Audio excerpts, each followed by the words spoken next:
बहुत समय पहले की बात है। एक गांव में एक लालची लकड़हारा रहता था।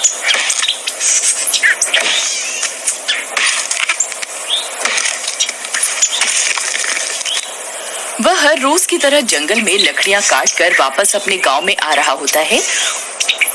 उस दिन उसे घर लौटने में देर हो जाती है।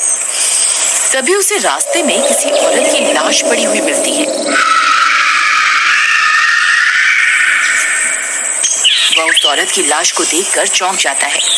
अरे ये क्या, ये कौन है? इसे किसने मारा? मुझे अभी के अभी दरोगा साहब को इसकी जानकारी देनी होगी। तभी उसकी नजर उसके हाथों की तरफ पड़ती है।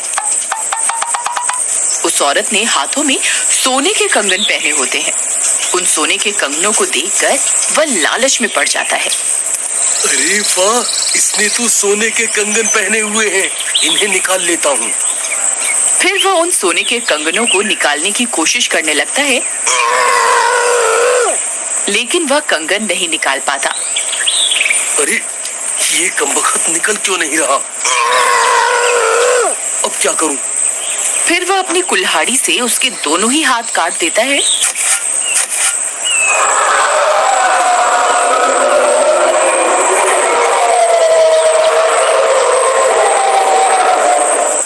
और कंगन लेकर वहां से भाग जाता है और सीधा अपने घर पहुंचकर वे दोनों कंगन अपनी पत्नी को दे देता है।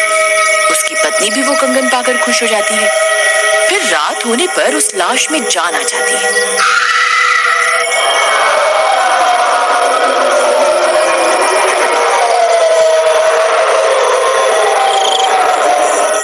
वहीं दूसरी तरफ मनोहर और उसकी पत्नी सो रहे होते हैं।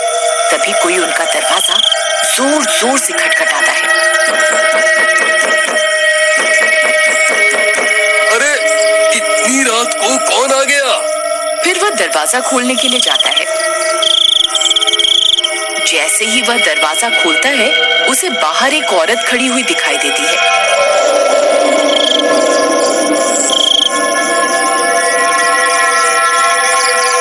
उस औरत ने अपने शरीर पर सफेद चादर ओढ़ी हुई होती है।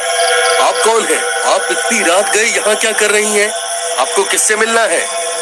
मैं पास के गांव से आई हूँ, मुझे किसी चीज की तलाश है। ठीक है, लेकिन इतनी रात गए यूं? बाहर रहना आपके लिए ठीक नहीं है।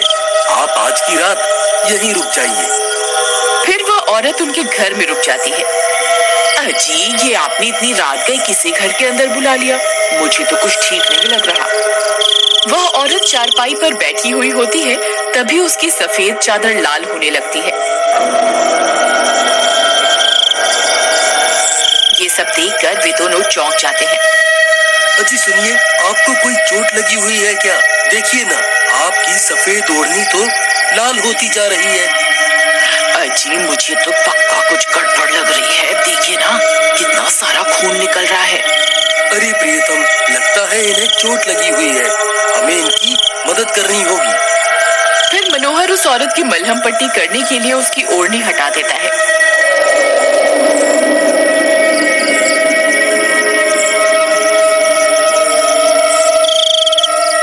उसके दोनों हाथ कटे हुए होते हैं। ये देखकर उन दोनों की हालत खराब हो जाती है। अरे मर गए रे, इसके तो दोनों ही हाथ कटे हुए हैं जी। अरे अरे ये आपको क्या हो गया है? आपके दोनों हाथ कहाँ गए? किसी ने मेरे कंगन चुराने के लिए मेरे दोनों हाथों को काट दिया है। ये सुनकर मनोहर के पैरों तले जमीन खिसक जाती है। अरे मर गया रे, ये तो वही औरत है जिसके मैंने हाथ काटे थे, लेकिन ये तो मरी हुई थी, ये जिंदा कैसे हो गई? हाय रे, अब क्या होगा? तभी उस औरत की नजर मनोहर की पत्नी के हाथों पर पड़ती है और वह सोने के कंगन देखकर चौंक जाती है।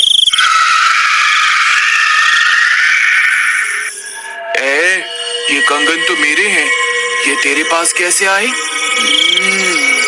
अच्छा, तो तू ही है जिसने मेरे कंगन चुराने के लिए मेरी ये हालत कर दी। अरे मर गई रे, अरे नास मिटे, ये किसके कंगन उठा ले आया? अरे कमबख्त मारे, आज तो तू मरवा कर ही छोड़ेगा। हाय रे। फिर देखते ही देखते वह औरत चुड़ैल में बदल जाती है और उन्हें देखकर गुर्राने लगती है।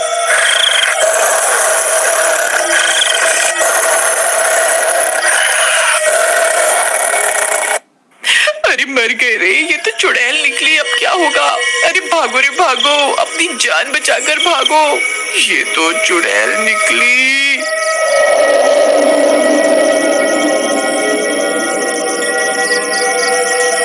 अरे प्रीतम, मेरे लिए रुको। मैंने तुम्हारे लिए ही तो कंगन चुराए थे।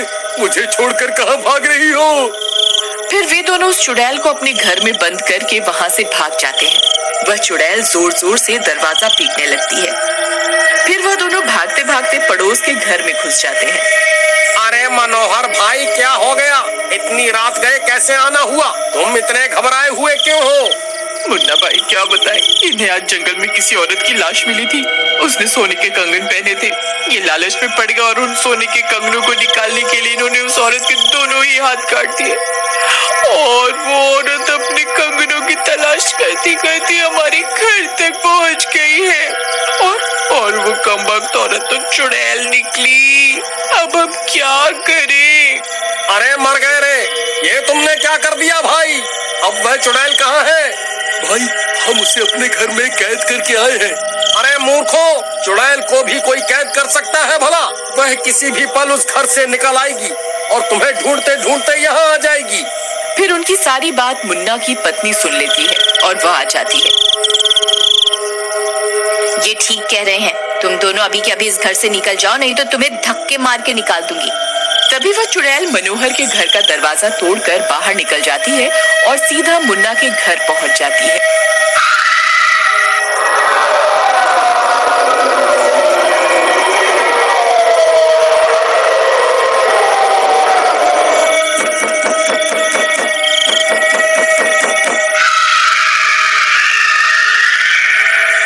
अरे मर गए रे, ये चुड़ैल तो यहाँ आ गई। अजी, अगर ये इनके घर का दरवाजा तोड़ सकती है तो ये दरवाजा भी ज्यादा देर तक नहीं टिकने वाला। कुछ कीजिए ना।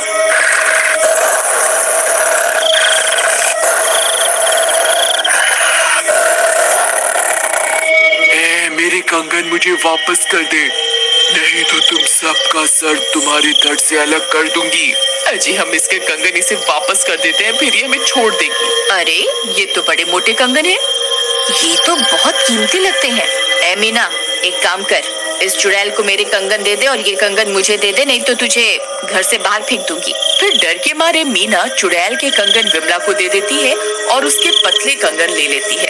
विमला बहन, तुम ये बहुत गलत कर रही हो। चुड़ैल अपने कंगनों को पहचान लेगी। ए मीना, चुपचाप जाकर ये कंगन उस चुड़ैल को दे दे, नहीं तो अच्छा नहीं होगा। फिर मीना डरते डरते जाती है और खिड़की से वह कंगन उस चुड़ैल को दे देती है। चुड़ैल उन कंगनों को अपने कटे हुए हाथों में पहन लेती है।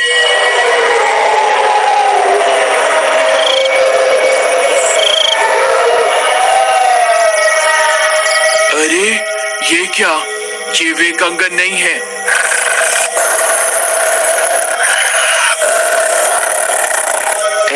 तेरी इतनी हिम्मत, मुझे धोखा देने की कोशिश करती है।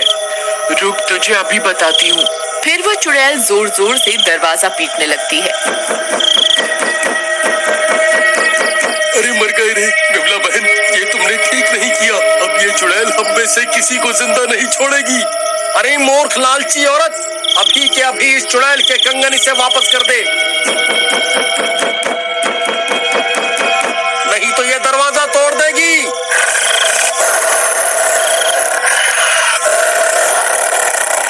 फिर विमला भागती हुई खिड़की की ओर जाती है। अरे चुड़ैल जी, मुझसे गलती हो गई। लो, आप अपने असली कंगन वापस ले लो।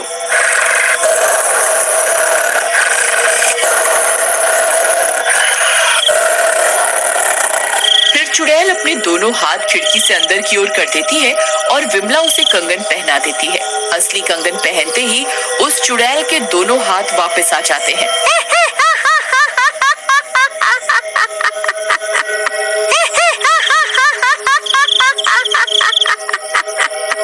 फिर वह चुड़ैल उन दोनों कंगनों को पहनकर वहाँ से वापस चली जाती है। अरे नास मिट्टी चुड़ैल, मेरे कंगन तो वापस करती जा, मेरे कंगन क्यों ले जा रही है? अरे विमला बहन, ये तुम्हारे लालच की वजह से हुआ है। तुमने दूसरे की चीज हाथी आनी चाहिए।